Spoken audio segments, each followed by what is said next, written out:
நண்பர்களே வணக்கம். நீங்கள் பார்த்துட்ருக்கிறதாங்க ஆமணக்கு செடி அல்லது முத்துச்செடி அப்படின்னு சொல்லிகிட்ருப்பாங்க.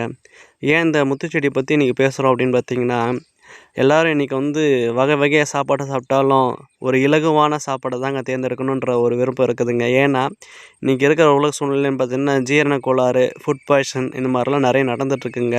இன்றைக்கி இலகுவான ஒரு டிஷ் அப்படின்னு எடுத்துக்கிட்டிங்கன்னா, உணவுன்னு எடுத்துக்கிட்டிங்கன்னா உலக அளவில் பரிந்துரைக்கப்பட்டதுன்னு பார்த்தீங்கன்னா நம்ம சாப்பிட்ருக்கக்கூடிய இட்லி தாங்க. இந்த இட்லியில் பார்த்தீங்கன்னா உளுந்தும் அரிசியும் கலந்து தாங்க சுடுவாங்க, சரிங்களா? இந்த உளுந்தும் அரிசி மாவும் அரைக்கும்போது பார்த்திங்கன்னா எந்த விதமான இன்க்ரீடியன்ட்ஸ், அதாவது செயற்கையான பொருட்கள்லாம் சேர்க்க மாட்டாங்க, சரிங்களா?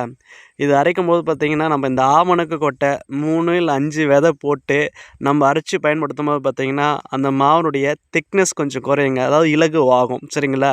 இது சாப்பாடுக்கு பார்த்திங்கன்னா நல்லா ஊற வச்சு செய்யும்போது பார்த்திங்கன்னா இட்லி நல்லா பொசுன்னு இருக்குங்க, சரிங்களா?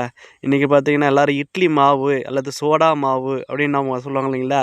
அந்த சோடா மாவு கலக்கிறதால பார்த்திங்கன்னா வயிறுக்கு மட்டும் ஆபத்து கிடையாதுங்க, சரிங்களா?